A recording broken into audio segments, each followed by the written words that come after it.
Я заканчиваю, вы отключаете, да?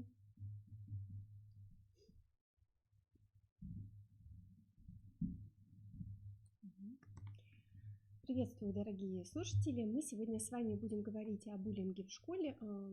Я сначала представлюсь, меня зовут Юлия Ивановна Першукова, я практикующий психолог, работаю как с детьми, так и с подростками, но сегодня мы с вами возьмем более узкую такую тему, это травля в школе.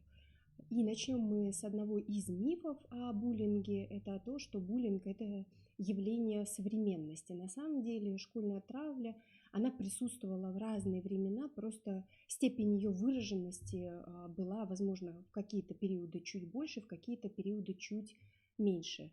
Мы с вами сегодня определимся с основными понятиями буллинга, с основными характеристиками, как отличить буллинг от конфликта, и рассмотрим, самое главное, профилактическую работу и коррекционную, да, чем мы можем помочь детям и подросткам, которые сталкиваются с прессингом со стороны сверстников. Ну и если говорить о буллинге, то это от английского слова, и то, что я уже сказала, это обозначает травлю, да, прессинг, преследование со стороны участников коллектива или даже со стороны группы лиц. Чаще всего буллинг характеризует как тип социальной агрессивности. И мы с вами будем смотреть, что эта агрессивность, она будет иметь разные формы выраженности, она может быть направлена на разные формы индивида. Самое главное отличие буллинга от простых конфликтов или какого-то недопонимания внутри коллектива – это то, что насилие осуществляется регулярно. То есть, допустим, если ребята поругались в классе или кто-то кого-то обозвал, или кто-то там испортил чье-то имущество, если это произошло как единичный случай, то это не относится к буллингу. Буллинг – это в тех случаях, когда насилие осуществляется регулярно. Это либо ежедневно, либо всегда, когда у насильника есть возможность проявить, да, свои действия, проявить свое насилие по отношению к жертве. То есть насилие будет осуществляться регулярно. Также один из признаков то, что силы агрессора и жертвы, они не равны. В том случае, когда жертва может противостоять насилию, давать отпор, мы говорим о том, что это конфликт, это драка, да, то есть даем другие характеристики, но не называем это буллингом. То есть в буллинге обязательно силы агрессора и жертвы, они будут не равны, да, то есть жертва не имеет ни физической силы, ни психологической оказывать сопротивление определенному психологическому насилию. Следующий, один из главных признаков, это будут сильные эмоциональные реакции со стороны агрессора. Чаще всего такие дети и подростки будут ярко проявлять свою агрессивность в эмоциональных, в поведенческих реакциях. И при этом со стороны жертвы будет наблюдаться пассивность. Да? То есть даже если мы внешне посмотрим на эту картинку, то будет казаться, что вроде бы как большой сильный мальчик, а сдачи дать не может. Да? То есть действия со стороны жертвы, они будут полностью отключаться. Жертва будет находиться в состоянии пассивности. То есть и если соблюдаются эти три признака, то есть когда регулярно оказывается определенное психологическое воздействие на ребенка, независимо от его пола, девочка это или мальчик, если силы не равны и проявляются яркие эмоциональные реакции, то мы говорим о том, что имеет место быть уже буллинг, и, соответственно, тогда наша форма работы, она будет несколько меняться. Если же это просто конфликт, то, соответственно, тоже форма работы тогда будет другой. Если говорить о структуре буллинга, то, соответственно, там всегда есть жертва.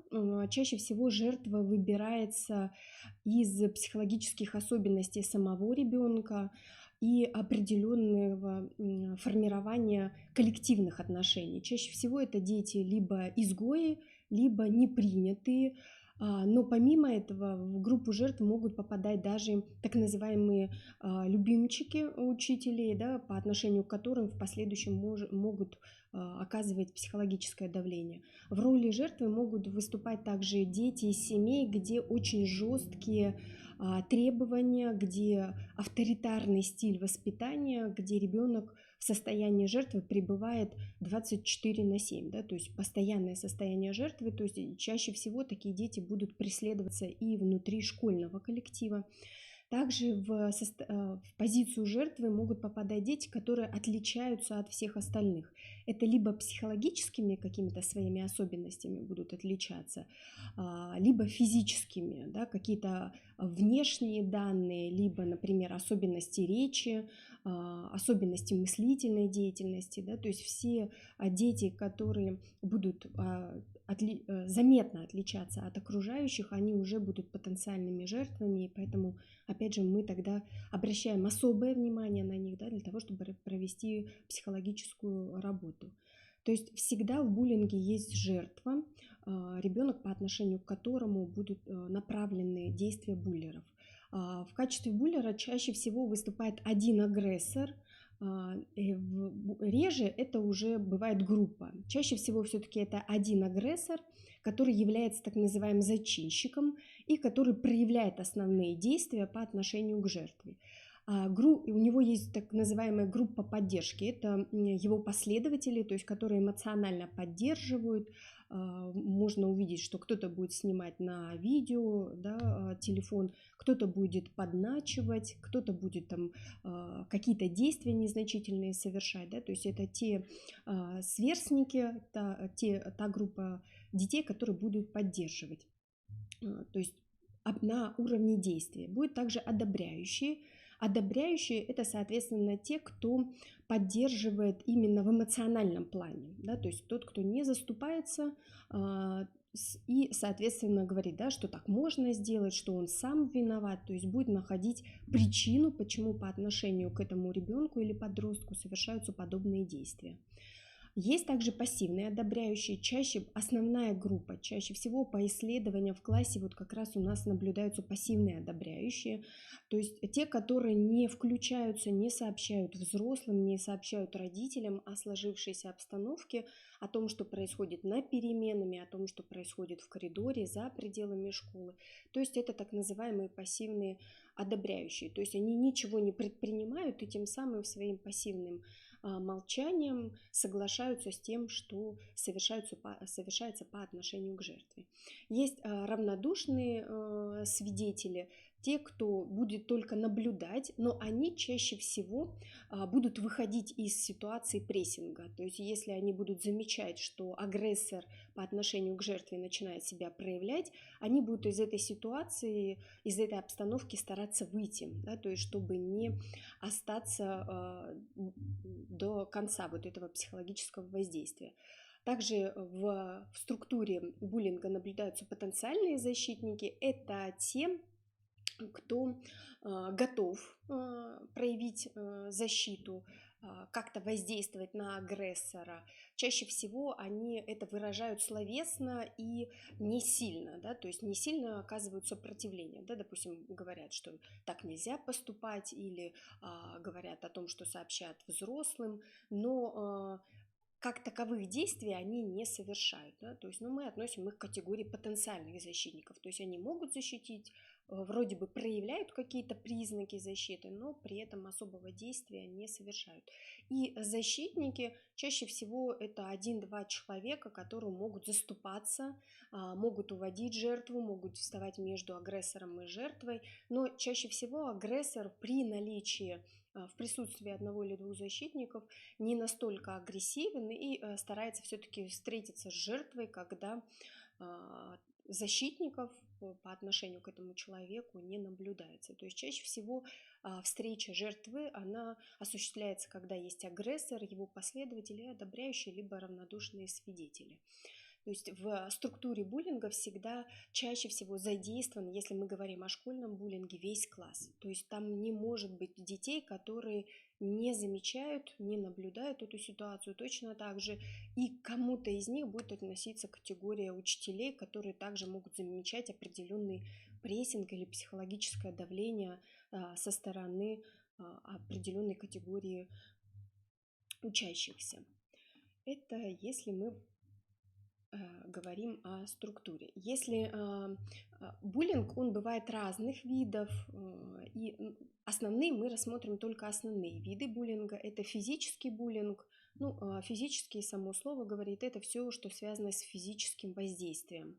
Это толкание, это когда ударяют, бьют, когда портят имущество, все, что связано с физическим телом, с физическим пространством, это все будет относиться к буллингу. Чем отличается буллинг от конфликта или от обычной драки? Потому что иногда могут ребята просто подраться, не то чтобы просто, да, в конфликте по отношению друг к другу проявить физическую силу.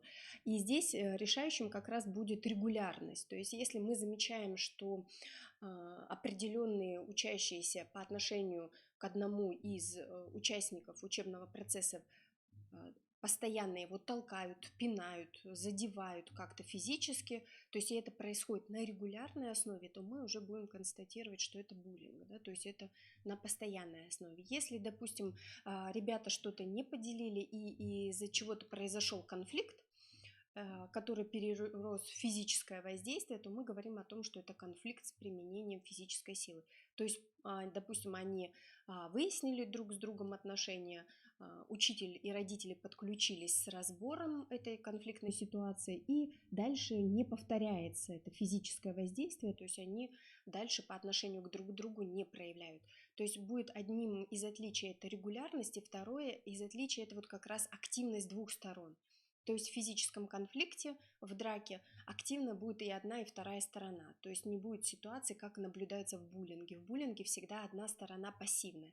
Один будет проявлять свою физическую силу, толкать, ударять, бить, а другой будет просто принимать это и не оказывать никакого сопротивления. То есть, и, соответственно, если мы видим, что это регулярно, и одна сторона активна, а другая пассивна, мы опять будем констатировать ситуацию буллинга.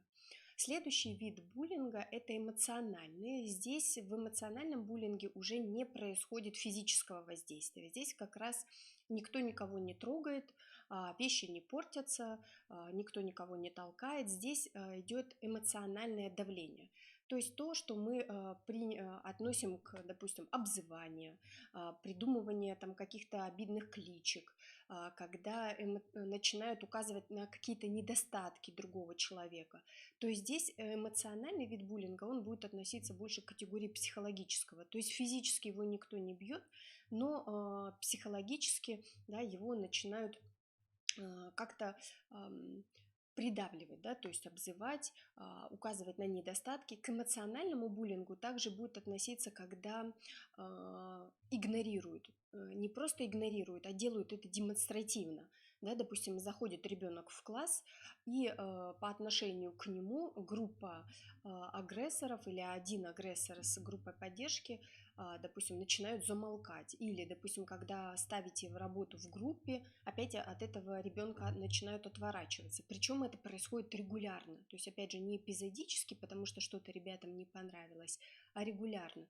То есть здесь может быть как активное воздействие, да, эмоциональное, то есть попытка вызвать чувство обиды, злости, чувство вины, так и пассивное, да, когда ребенка будут пытаться демонстративно игнорировать, исключив из классного коллектива.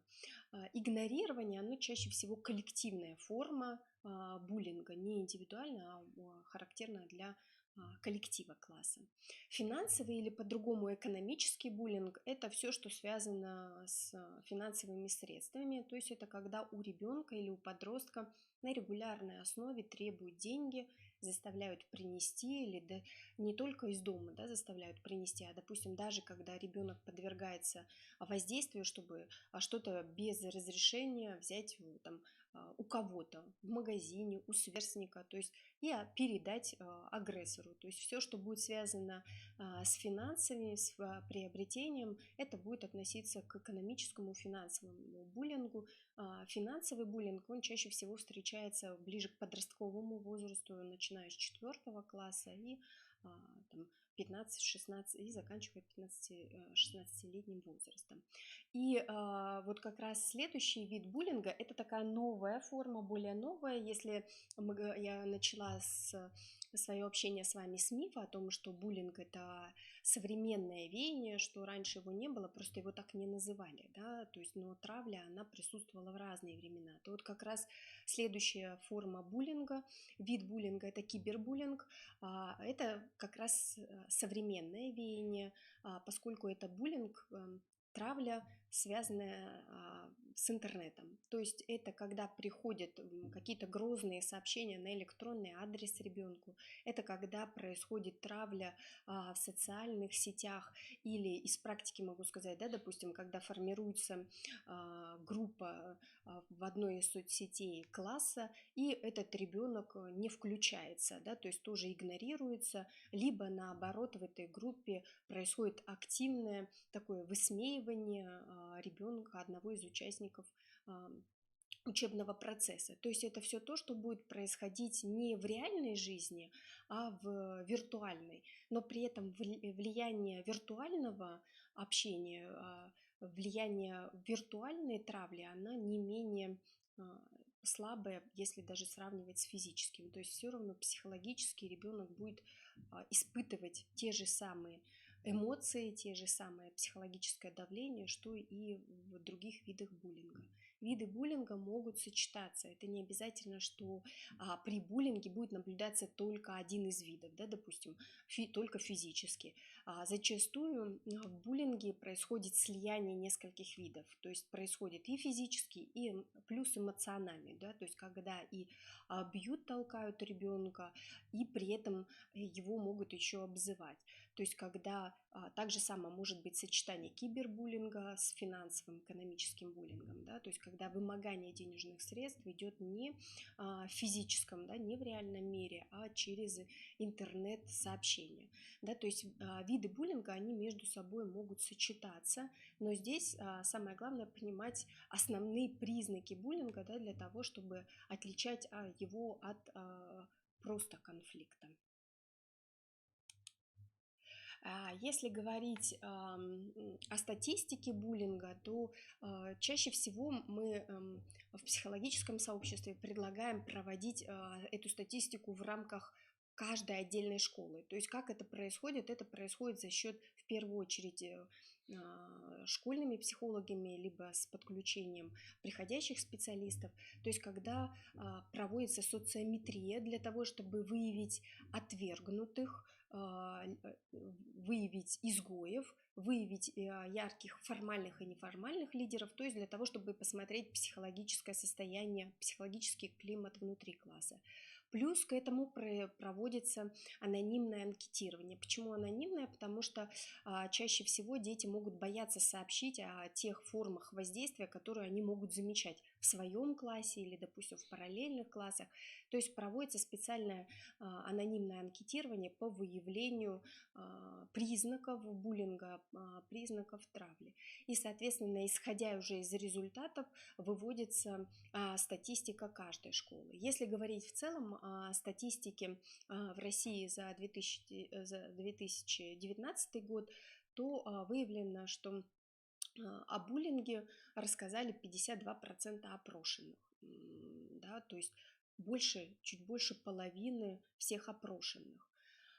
И при этом в эту цифру не входят те дети, которые как раз являются жертвами. То есть чаще всего они боятся сообщить о формах проявления буллинга. Чаще всего вот в эту категорию опрошенных входят либо свидетели, либо которые наблюдали.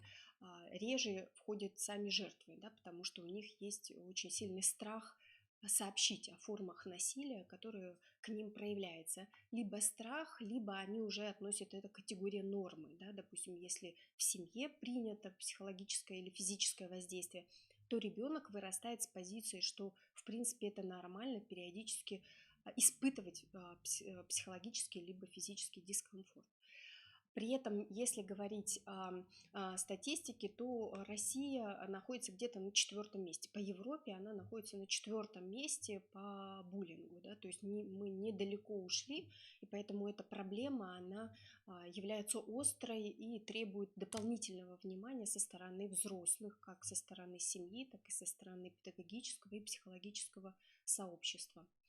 В первую очередь из 52% на психологическую агрессию, то есть то, что мы говорили, на эмоциональную, да, когда обзывают, когда игнорируют, жалуются 32%, на физическую это 26,6%. То есть все-таки психологическая агрессия без физического, чисто физического взаимодействия, да, чуть больше, нежели физическое.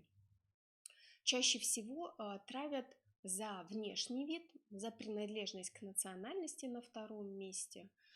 Да, то есть в первую очередь это то, о чем мы тоже чуть ранее я вам сказала, то, что отличает ребенка от всех остальных.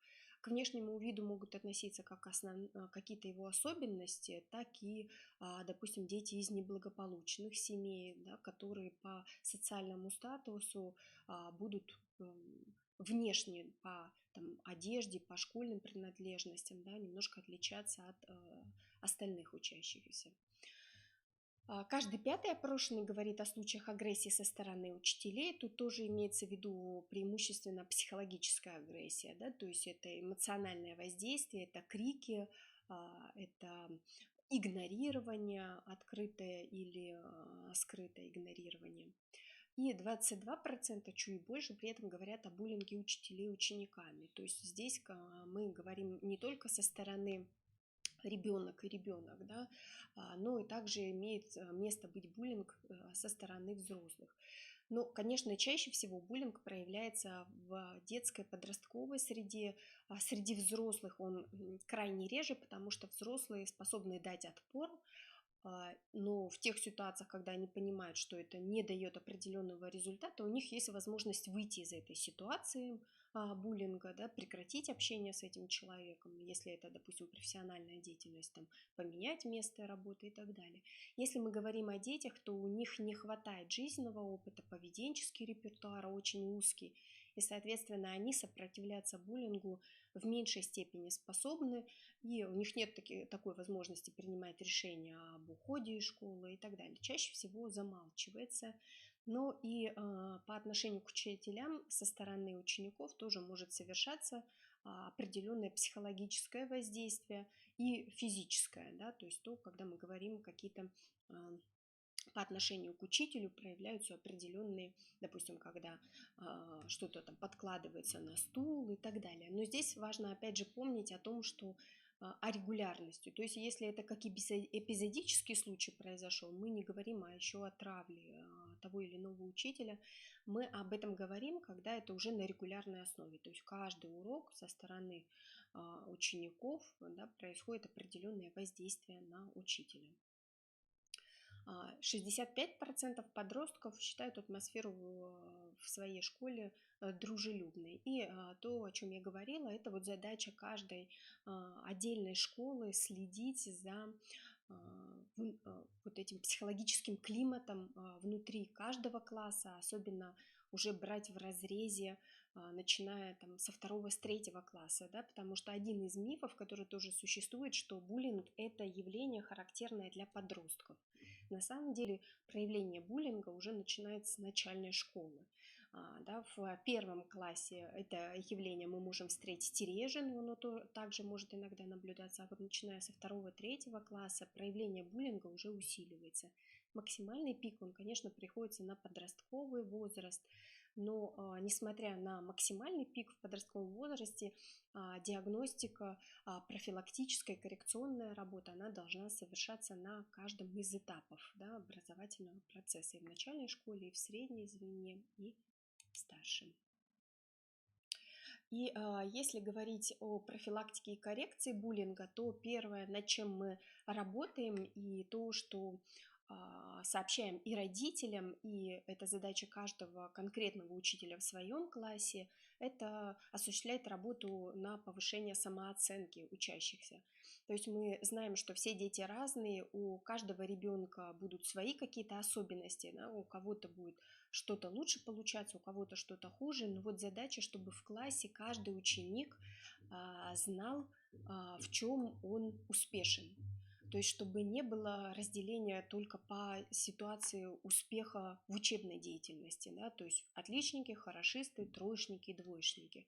То есть даже те ребята, которые не справляются или не так эффективно справляются с учебной программой, не так качественно ею овладевают, даже эта категория ребят, они должны чувствовать свой успех в чем-то другом, да, допустим, они могут быть активными в проведении внеклассной работы, они могут быть активными помощниками в формировании каких-то внутриклассных мероприятий, то есть обязательно каждый ребенок, либо, допустим, кто-то из них может быть отличным спортсменом, кто-то хорошо выполнять какие-то там трудовые функции. То есть задача, чтобы каждый ученик в классе всегда знал, за что он может себя похвалить. То есть и вот даже простой вопрос, который мы можем задавать детям и подросткам, да, с определенной регулярностью, как раз вопрос, связанный с тем, за что он сам себя может похвалить. То есть когда мы видим, что ребенок видит сильную сторону, свою сильную сторону. Если же не видит, то задача взрослого мира – это как раз на эту сильную сторону ребенка обратить внимание. Почему мы ставим работу с самооценкой в первые ряды, да, на первое место? Это связано с тем, что чаще всего мы относимся к другим людям так, как относимся к себе. И самооценка, она будет влиять как и на агрессора, так и на жертву. То есть агрессоры, они чаще всего тоже с заниженной самооценкой, и они пытаются через агрессивное воздействие на других, на более слабого, пытаться таким образом повысить свою самооценку, повысить свою значимость, повысить свою авторитетность. То есть, но на самом деле это вот агрессоры, это те учащиеся, которые тоже пытаются компенсировать свою неполноценность. Я имею в виду здесь психологическую неполноценность, связанную с заниженной самооценкой.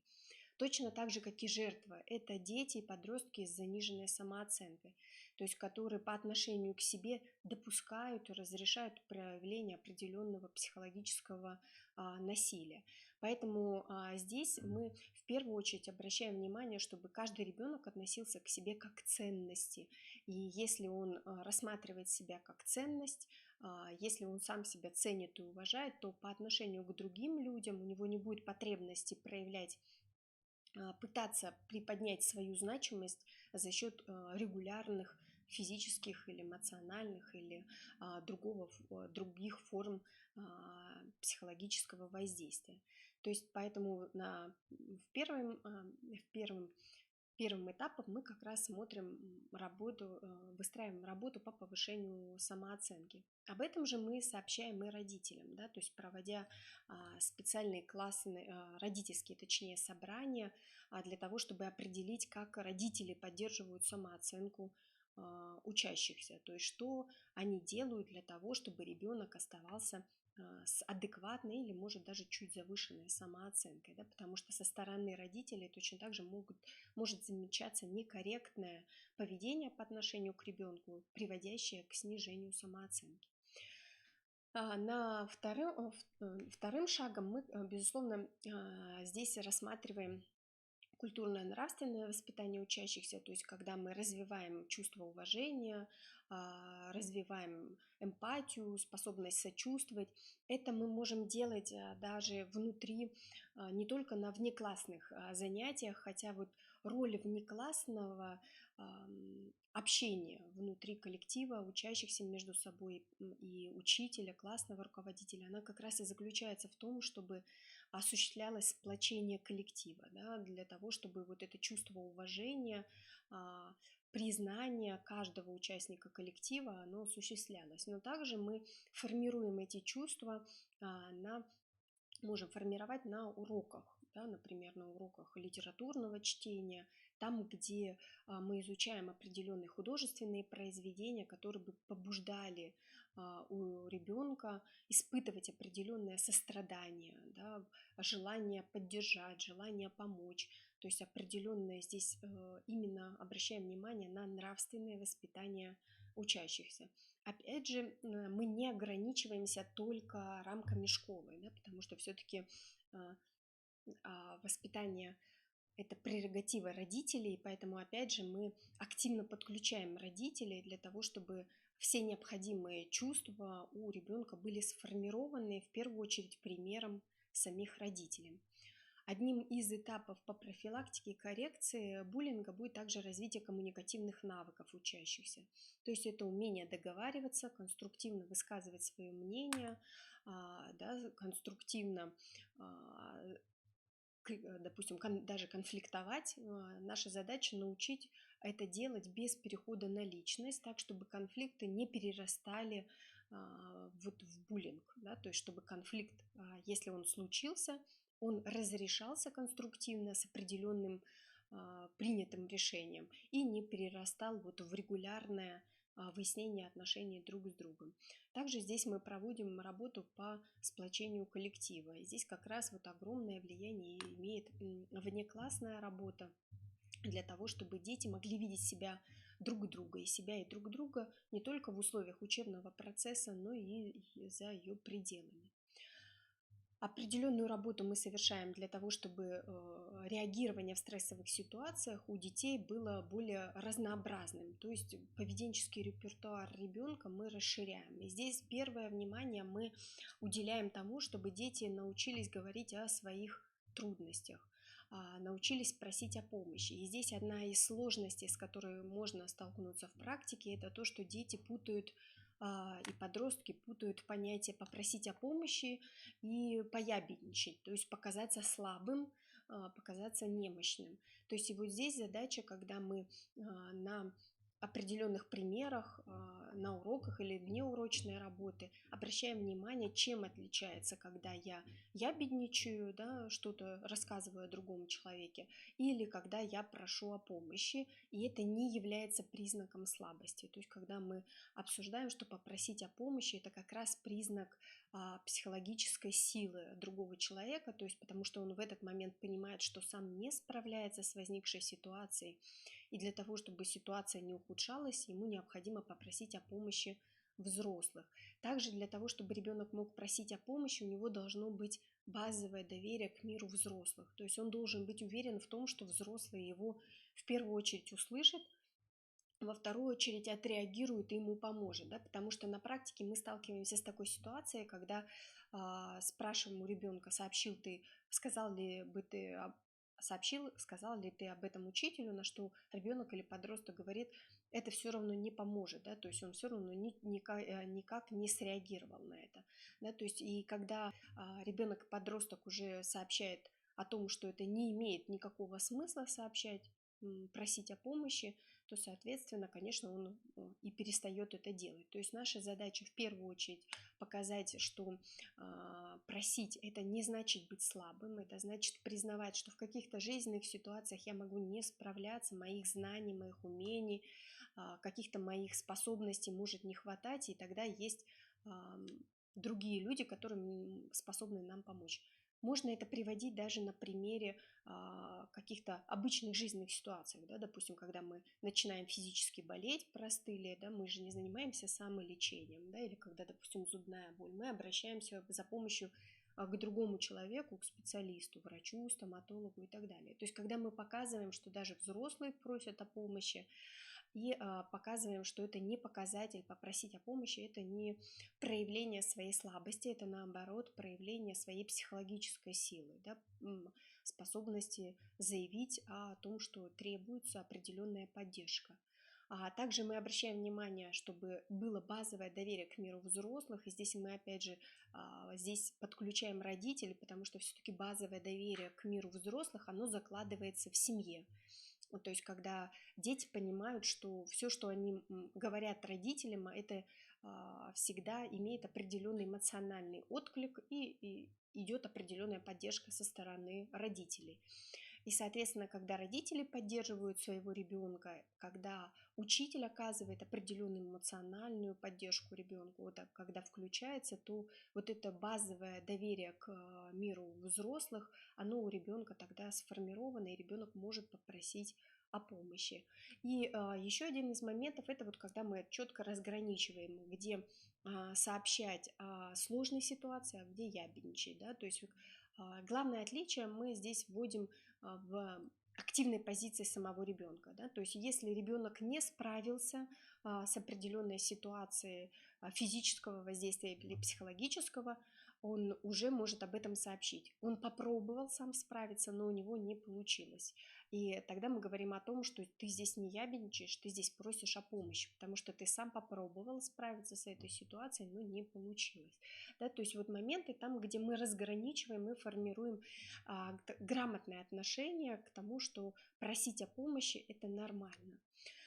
Умение говорить о своих проблемах или о проблемах окружающих, да, то есть не быть пассивным наблюдателем, а умение сообщать о тех сложных ситуациях, в которых оказывается сам ребенок или оказывается кто-то из сверстников. А здесь чаще всего у детей с этим сложности могут быть по двум причинам. Это одна из причин, это когда нет доверия к взрослым, то есть когда ребенок понимает, что даже если он сообщит взрослым, помощи не будет, от этого может стать еще даже хуже. Допустим, взрослый может сказать: ты сам виноват, как пример, да?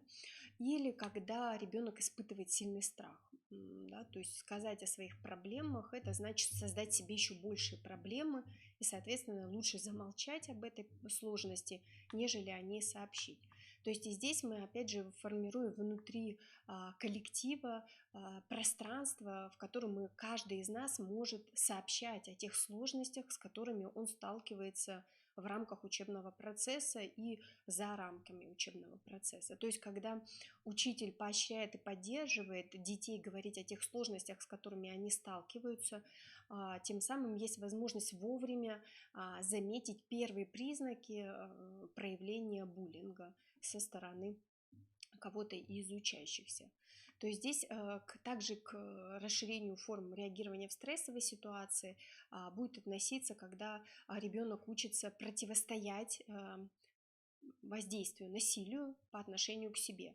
То есть здесь, когда мы говорим об адекватной способности проявлять агрессивность. И поэтому, да, уже давно говорим и говорится о том, что мы не воспитываем, допустим, у мальчиков, что нельзя драться. Мы говорим о том, что ты можешь использовать физическую силу в тех ситуациях, когда тебе нужно самого себя защитить. То есть здесь мы говорим о формах реагирования, то есть чтобы ребенок не находился в пассивной позиции, да, чтобы он находился в активной позиции, мог противостоять не только физически, но и психологически, да, то есть совершал попытки, и там, где у него не получается, чтобы он, оставаясь в активной позиции, просил помощи у взрослых, мог сообщить учителю, ну и самое главное, мог сообщить своим родителям, да, для того, чтобы родители подключились. Когда ребенок не сообщает учителю, но сообщают родители, задача в этом случае родителям сразу же поставить в известность классного руководителя о сложившейся ситуации, о том, что с определенной регулярностью его ребенок подвергается определенному психологическому либо физическому насилию. Да? То есть здесь мы сразу уже подключаем не только семью, но и подключаем школу. Да? То есть так, чтобы максимально эффективно помочь ребенку в сложившейся ситуации. Ну и следующим этапом это будет работа с семьей. Здесь нельзя сказать, что вот так как представлено 1, 2, 3, 4, 5, что это вот так и будут в такой последовательности эти шаги должны идти. Здесь эти шаги, они могут переплетаться, идти параллельно друг к другу, переплетаться друг с другом. Самое главное, что каждая из этих форм работ должна осуществляться для того, чтобы мы минимизировали риск возникновения буллинга. Ну, если уж возникла такая ситуация, могли с ней справиться. Работа с семьей – это когда мы отслеживаем адекватность способов воспитания, то есть когда нету физического насилия внутри семьи, когда стиль воспитания авторитетный, а не авторитарный, когда границы ребенка соблюдаются, он поддерживается, его уважают, внутри семьи принимают. Особое внимание мы здесь уделяем детям из так называемых неблагополучных семей, потому что чаще всего они в первую очередь оказываются в группе риска либо стать агрессорами, либо стать жертвами. То есть дети из неблагополучных семей, они всегда у нас должны быть в поле нашего зрения. Ну и следующим этапом это будет купирование любых проявлений буллинга. Что значит купирование? То есть буллинг, он не возникает в одночасье. То есть это такая систематическое психологическое явление, поэтому когда мы начинаем наблюдать первые признаки буллинга, да, допустим, когда проявляется неуважение к одному из участников учебного процесса, то мы уже на этом этапе подключаемся, да, то есть чтобы это неуважение пресекаем, да, то есть учим детей уважительно относиться к себе и к окружающим. Точно так же, как если это физический буллинг, то, соответственно, мы автоматически пресекаем, да, что любая форма физического воздействия недопустима по отношению к любому участнику, неважно, это мальчик или девочка, со своего класса или с параллельного, да, то есть когда мы изначально приостанавливаем, также купирование происходит за счет внутриклассных правил. То есть вот когда дети приходят в школу, мы, начиная с начального звена, формируем определенную систему школьных правил, да, то есть то, что принято в нашем коллективе. То есть и класс, коллектив, он становится такой маленькой семьей со своими ценностями, со своими правилами. И, соответственно, если у нас есть принятые правила, сформированные определенные ценности, то тогда, опять же, нам легче пресекать и легче проводить профилактику по буллингу, да, то есть для того, чтобы не возникали какие-то формы любого психологического воздействия по отношению к детям. Здесь важно понимать, что в профилактике и коррекции буллинга очень важно как раз выделять две фигуры. Да? Это агрессора и жертвы. Это в первую очередь работа проводится с ними, но также работа должна проводиться со всем классом. По той простой причине, что явление буллинга, оно такое заразное. То есть им заражаются очень быстро. То есть если мы проводим работу только с агрессором и только с жертвой, то есть риск, есть определенная вероятность, что агрессором может стать кто-то другой, жертва найдется какая-то другая. Здесь задача, когда мы очень плотно работаем с агрессором и жертвой, да, для того, чтобы их взаимодействие стало конструктивным друг с другом, да, не нарушались какие-то психологические границы, но и параллельно проводим работу со всем классом, да, для того, чтобы вот этого заражения буллингом оно не происходило. В противном случае есть риск перетекания из одной группы, да, от одного участника учебного процесса к другому. Точно так же мы наблюдаем, чтобы жертва не перешла в состояние агрессора, потому что зачастую бывает, когда мы оказываем помощь, поддержку для того, чтобы потом компенсировать, психологически компенсировать какие-то нанесенный ущерб по отношению к себе, жертва может переходить в состояние агрессора, да, то есть пытается найти человека, который будет чуть слабее его, психологически либо физически, да, для того, чтобы, опять же, испытать вот эту компенсацию того воздействия, которое он испытал на себе.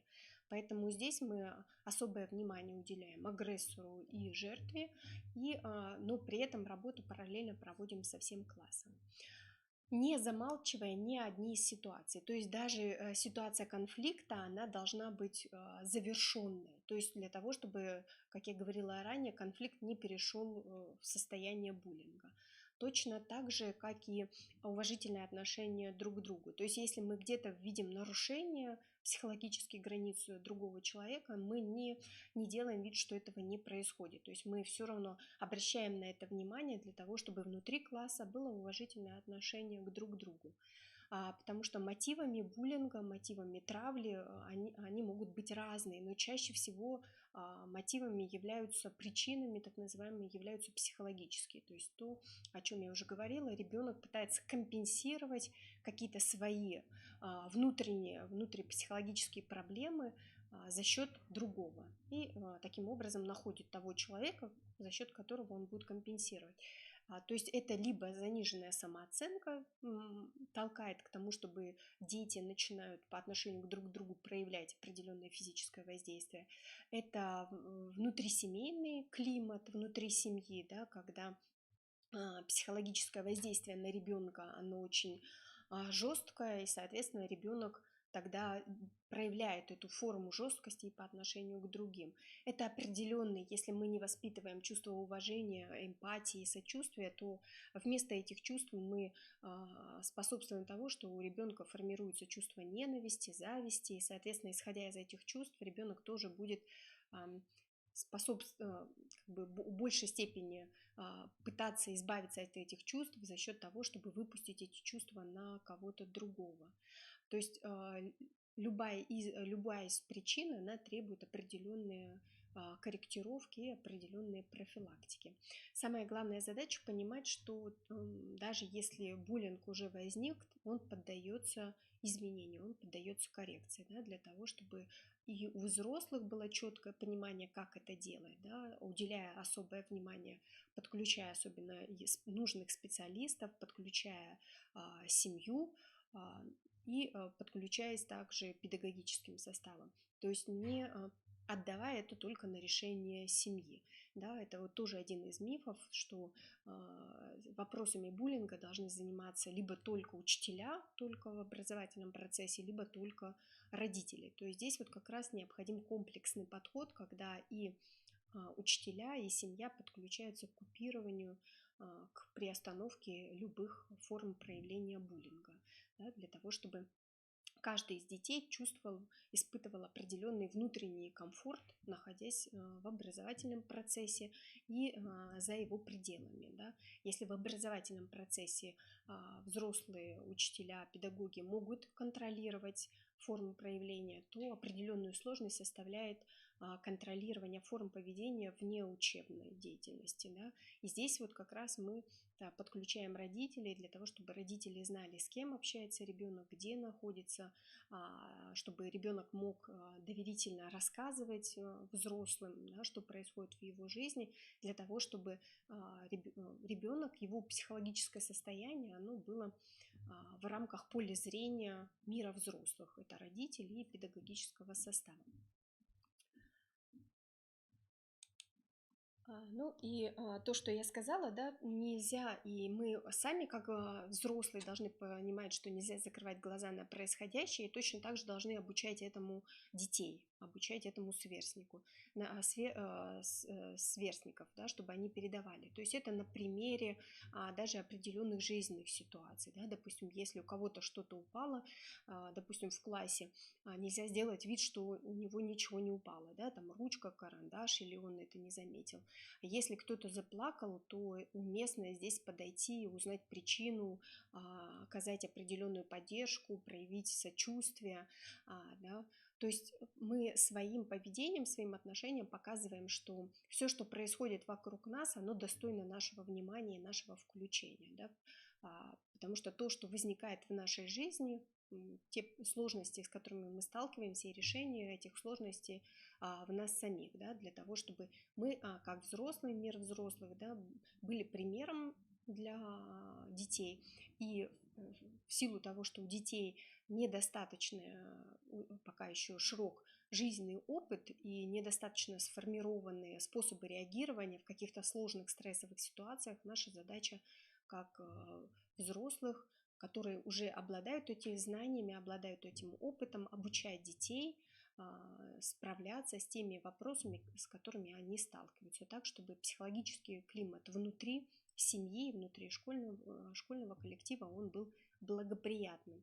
Для этого, еще раз говорю, очень важно отслеживать с определенной регулярностью эмоциональный фон учащихся и проводить социометрию и анонимное анкетирование для того, чтобы выявлять определенные сложности внутри конкретного коллектива, да, потому что внутри конкретного коллектива, отдельного класса, да, если каждый будет решать вопросы внутри своего класса, да, на фоне в целом школы, тогда этот вопрос будет более эффективно решен. Если он на фоне каждой школы будет эффективно решен, то он в целом будет психологически разрешен на уровне определенного города, да, на уровне определенного города, на уровне страны. То есть вот наша задача научиться проявлять сочувствие, научиться проявлять помощь по отношению к близким, и в первую очередь научить это делать детей, да, за которых мы несем ответственность.